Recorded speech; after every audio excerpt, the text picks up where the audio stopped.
موطا امام محمد میں ہے کہ یہ سندھ سے کوئی ماڑو مدینہ منورہ پہنچا تھا، اور مدینہ منورہ میں تمام لوگ خفگان میں اور غم کے حالت میں تھے۔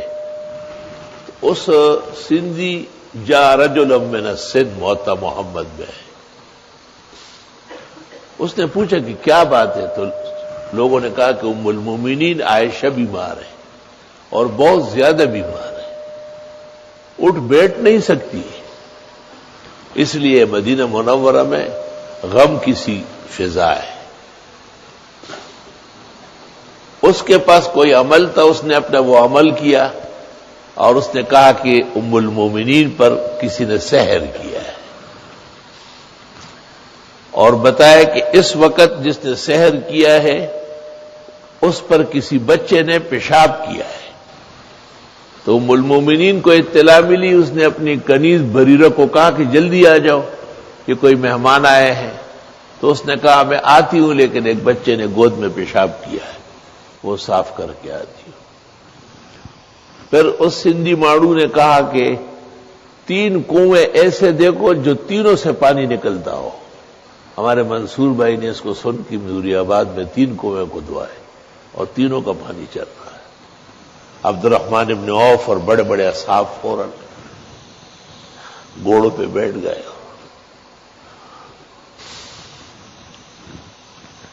چھٹ پٹ قباء کے پاس 3-4 کنویں تھے جو سارے جاری ساری تھے، وہاں سے مشک بھر بھر کے لائے، اور سندھی ماڑو وہاں کھڑا رہا مسجد نبوی کے دیوار کے ساتھ، کہا اندر پانی رکھ دو، اور بی بی کو کہا بی بی اتنی مہربانی کرو، بھلے پلنگ میں کپڑوں سمیت کیوں نہ ہو، آپ یہ پانی اوپر ڈال دیں۔ بی بی صاحبہ نے جب وہ پانی اوپر ڈالا، تھوڑا سا ایک سے پھر دوسرے سے تیسرے سے، ایسی ہو گئی جیسے کبھی بیمار ہوئی نہیں۔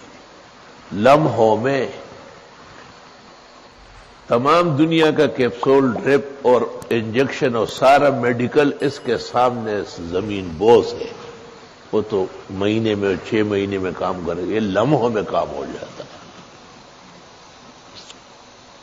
تو یقیناً لوگ نقصان بھی پہنچاتے ہیں اور اللہ نے اس کا توڑ بھی پیدا کیا ہے، لیکن ایسا نہیں جیسے ہر شخص آتا ہے میرے اوپر اثر ہے، ہاں تو داڑھی منڈاتا ہے یہ اثر نہیں مان رہا ہے، میرے اوپر اثر ہے، نماز پڑھی ہے نہیں تو بے نمازی کا اثر تو ہے ہی آپ پہ، یہ نہیں مان رہا ہے۔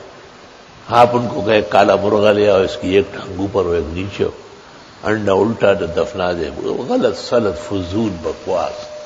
اس لیے میں اکثر کہتا ہوں کہ یہ زمانے کے عامل ایک پائی کے لوگ نہیں ہیں، خالص شاپ کیپرز ہیں۔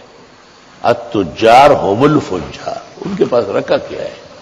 باکمال لوگ تو پردوں میں رہتے ہیں، وہ تو کہاں اپنے آپ کو کھولتے ہیں، ہمیشہ پردہ کرتے ہیں تب کمالات رہتے ہیں ان کے۔ بہرحال صحت شفا تو اللہ کے ہاتھ میں ہے۔